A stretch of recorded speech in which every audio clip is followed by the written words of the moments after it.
Mobil diesel nggak kuat nanjak, gas! Halo semua, assalamualaikum warahmatullahi wabarakatuh. Gimana kabarnya? Semoga teman-teman dalam keadaan gokil-gokil selalu. Hari ini hari Rabu dan hari ini gue mau ngebahas tentang Isuzu Panther, tapi kayaknya bukan lebih ke teknis nih. Nanti deh kita bahas, oke?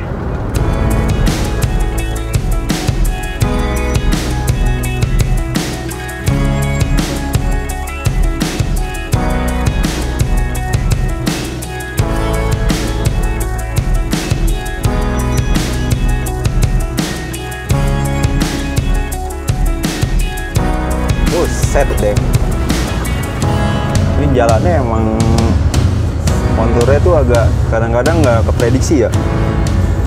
Penuh dengan teka-teki, tiba-tiba dia jeduk aja. Uhuy. Ya gitu sih. Spontan. Jadi kalau lu bawa mobil yang agak-agak pendek di sini agak PR juga ya. Aduh, disaranin jangan deh. Bisa sih, bisa ya. Bisa, cuman sayang aja ngilu. Pertama sayang, kedua lu PR banget lewat sini, bener. Nanti gue lagi nyari tempat yang enak buat kita ngomongin tentang ini nih, eksterior ya. Kita lucu-lucuan aja, Bray. Udah lama juga kan nggak ngomongin rajanya diesel. Gas ya? Tapi emang untuk mobil 300 HP kayak gini tuh 305? Oh, on wheel ya? Emang nggak kerasa, Bray. Tanjakan begini jalan jelek, ya gak? Karena HP-nya cukup mumpuni. Mumpuni, 305. 305? Iya, gila. Oh, udah masuk jembatan. Jembatan apa nih namanya? Jembatan Cinta Buaran. Pokoknya kalau teman-teman mau lihat lengkap tentang jalur Puncak 2, itu gue pernah bikin 2 tahun yang lalu dah. Linknya gue taruh di atas nih. Untuk kalau ada teman-teman yang mau tahu nih jalur lewat mananya, lengkapnya bisa klik link di atas nih. Tuh ada truk ngantri nih, truk molen. Jalannya kecil begini, agak-agak ngantri jadinya dan harus jaga jarak. Takutnya dia, yang gue takutin dia pas lagi tanjakan remblong dia mundur gitu. Iya, itu yang harus diantisipasi kalau jalanan nanjak ya. Ada truk kendaraan beban berat di depan. Itu jaga jarak lah, jangan gigi 2 begini. Mau naik sih mau, sayang buat koplingnya. Orang kaya setahun ganti 2 kali. Yang kau ya akhirnya nyesel. Ngerokok dulu lah, sebut dulu lah. Jadi ini gabut aja sih sebenarnya, lagi nggak ngapa-ngapain di bengkel. Udahlah, kita cari ngopi yang agak-agak nggak jauh sih sebenarnya. Agak-agak gabut aja ya. Agak-agak jauh, nggak jauh biji lu, jauh ini dari rumah kita. Ya intinya gitulah, kita nanti ngopi Indomie. Ya gitulah, gabut bro. Sip, nanti kita ngobrol lagi ya.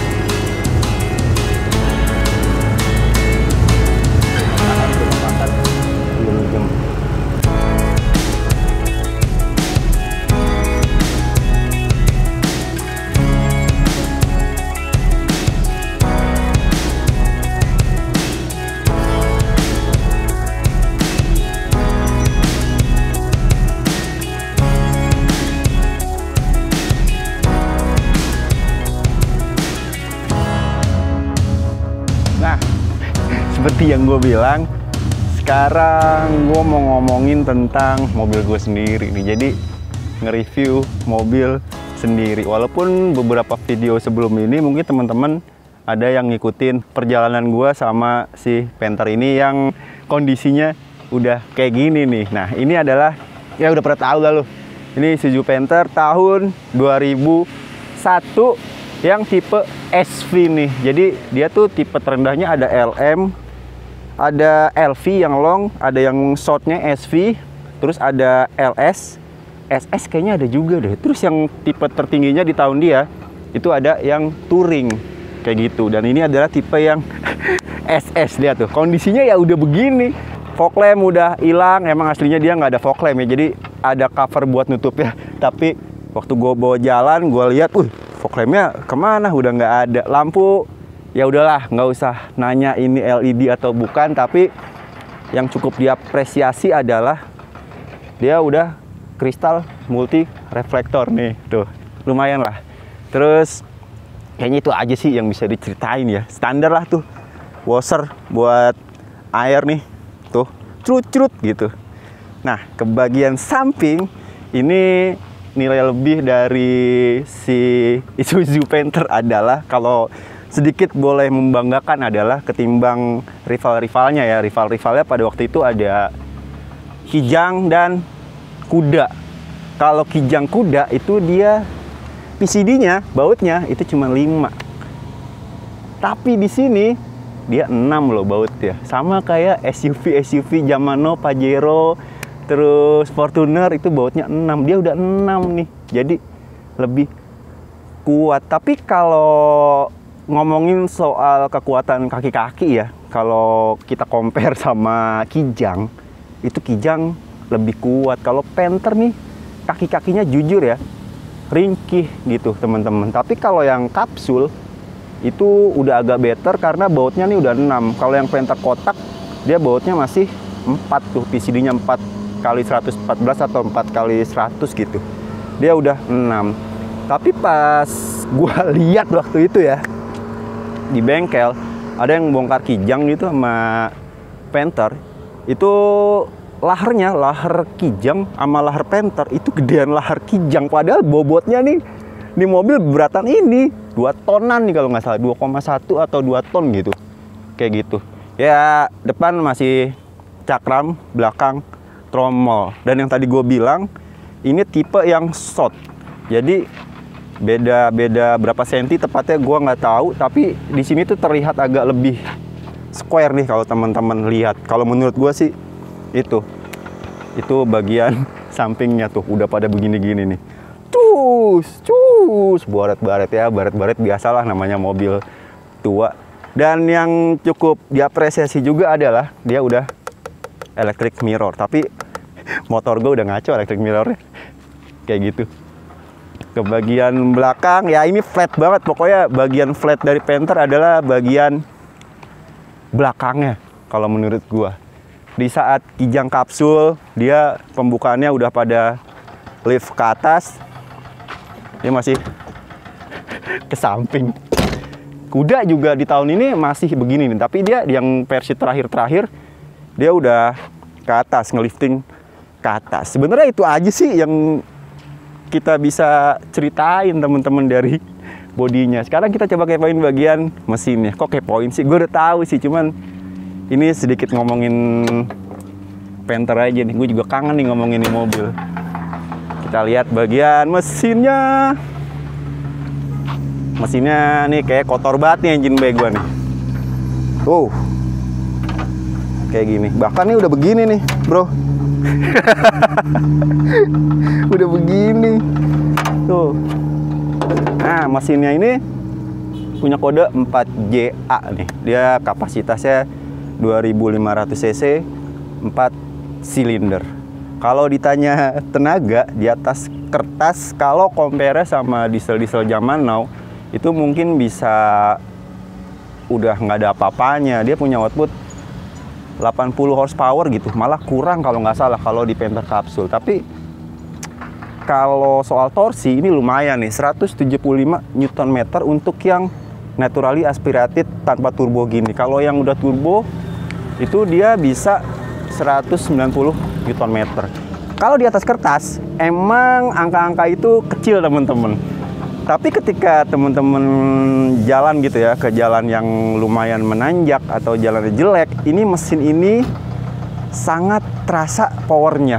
Entah, gue nggak tahu kenapa. Mungkin karena bisa jadi rasio giginya kali ya, kasar-kasar. Jadi sedikit agak effortless lah kalau jalan-jalan jelek. Dan soal durability, udahlah, nggak usah ditanya. Dan salah satu alasan kenapa gue suka banget sama mesin diesel adalah torsinya tuh enak. Jadi di RPM bawah itu torsinya udah di puncaknya istilahnya gitu. Nggak perlu lu ngegas kenceng baru tuh mobil gerak. Cukup toel dikit itu dia udah jalan. Dan soal maintenance selama gue make ya belum banyak yang macem-macem yang bikin nyusahin selama maintenance-nya bener juga. Artinya trio filternya bener, diganti secara berkala, dan olinya digantinya juga tepat waktu. Itu aja sih, simple banget dah. Ini belum banyak perangkat-perangkat kayak sensor-sensor terus electrical. Jadi kalau rusak tuh masih gampang.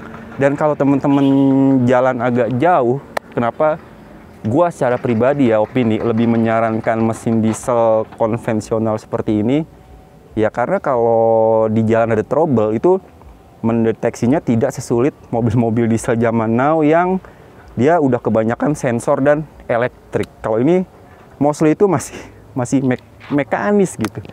Jadi ya lebih gampang sih, gitu aja bagian mesinnya. Terus kita bahas apa lagi nih, Bray? Interior nggak? Aduh, interior gue hancur banget, nggak apa-apa kali ya? Boleh lah. Boleh lah. Spill dikit kan? Spill tuh. Udah nggak sayang kok pokoknya mobil ini dah. Interior ya beginilah, nggak bisa apa ya, nggak ada yang bisa dibanggakan dari interior Panther sih kalau menurut gue ya. Basic car banget sih. Cuman yang agak mendingan yang gue bilang adalah nih, dia udah electric mirror nih, dan ini kilometernya mobil udah 400 ribuan kilometer. Mungkin angka 400 ribuan kilometer bagi pengguna meter itu, bagi pengguna Panther maksud gue, itu bukan angka yang besar ya. Tapi 400 ribu tuh kalau di mobil-mobil bensin itu udah angka yang gede banget ya, Bre. Lumayan. Udah lumayan. Tapi kalau teman-teman Panther yang lain tuh kilometernya tuh udah 800 ribu, udah 1 juta, dan mobilnya masih bisa berjalan dengan baik.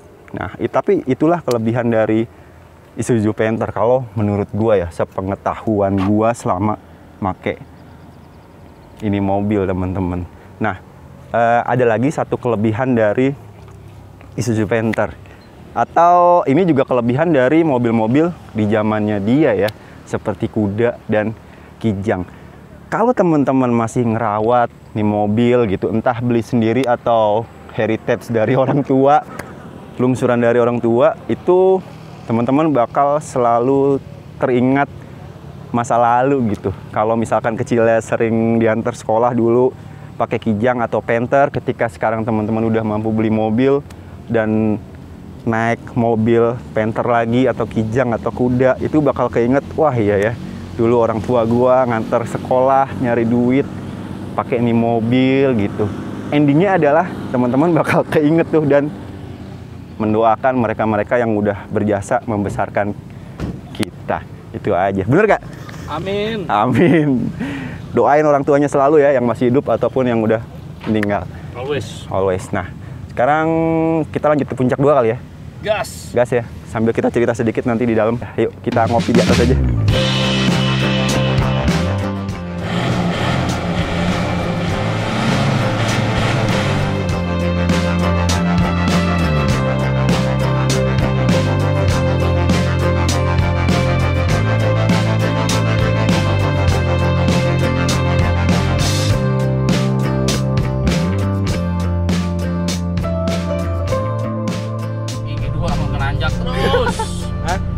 Nanjak terus. Gigi 2.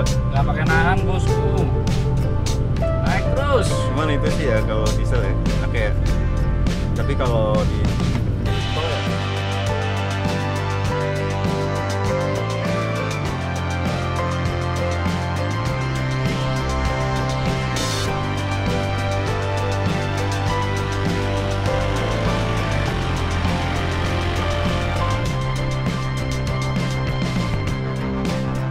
mobil diesel nggak kuat nanjak, gas.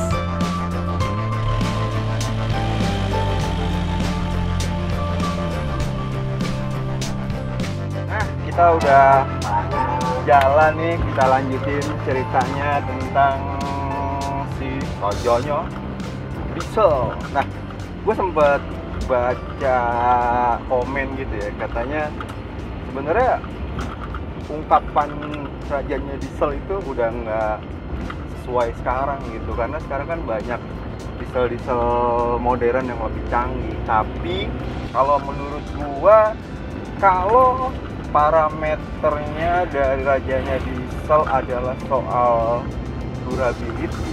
Menurut gue sih masih sih rajanya diesel. Kenapa? Karena yang tadi gue bilang diesel sekarang kan udah common rail ya.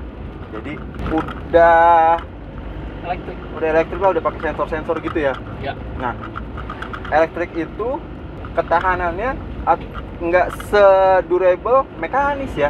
Betul. Jadi menurut gue sih dia masih rajanya diesel. Kalau parameternya itu ketahanan dan durabilitas mesin. Kita tahu ya untuk di Innova 2KD oke lah, dia juga durability-nya bagus. Tapi mungkin kalau seandainya ya di jalan rusak itu mungkin nggak segampang maintenance si 4JA ini, si mesin Panther ini.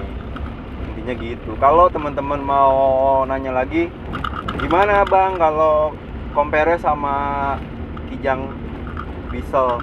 Kalau secara tenaga ya, ini ngomongin tenaga, jujur gue lebih suka Panther sih. Hentakannya tuh lebih enak ketimbang Kijang diesel. Kayak torsinya tuh lebih ngisi di putaran bawah. Dan kalau kita bandingin nih Kijang, Kuda, Panther di zamannya ya, itu yang direct injection itu cuman Panther.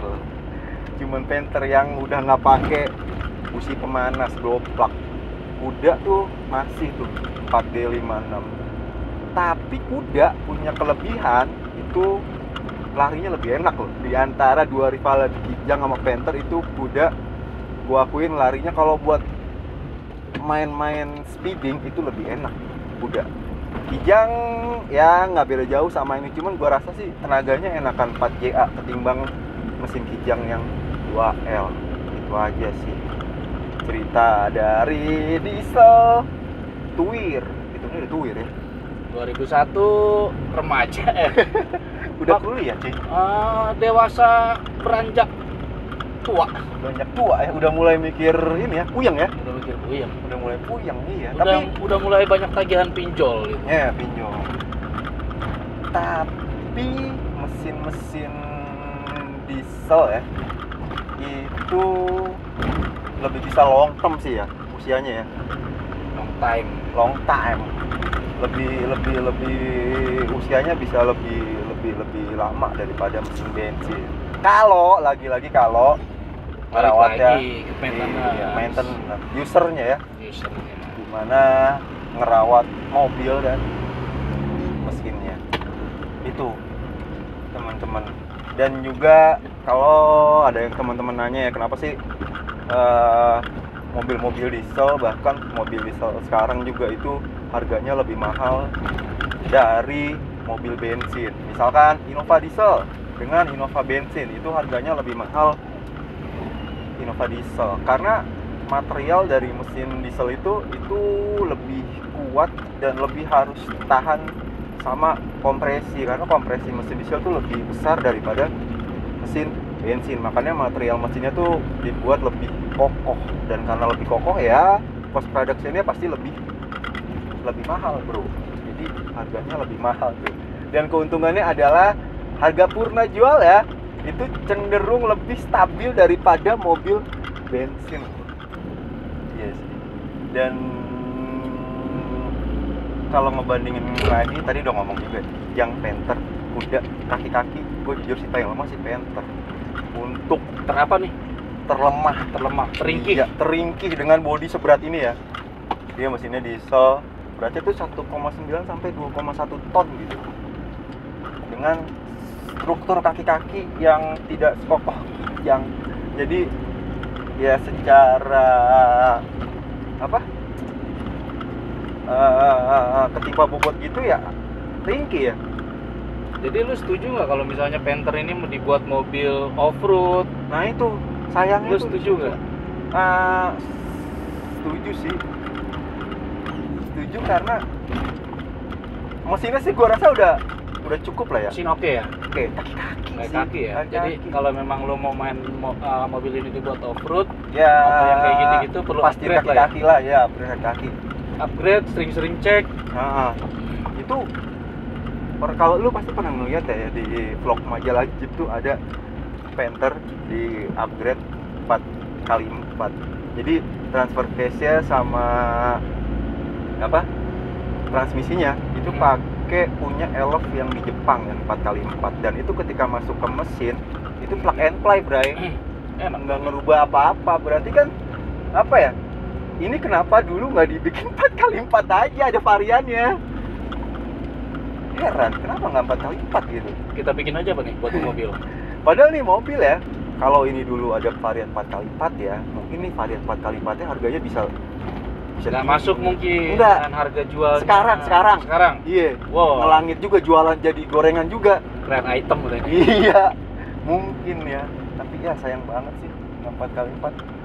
Padahal secara mesin menurut gua udah cukup lah. Kaki-kaki sih sayangnya Panther. Itu teman-teman. Sekarang nih balik lagi nih puncak gua nih jalan begini. Dan cuacanya mendung-mendung lucu.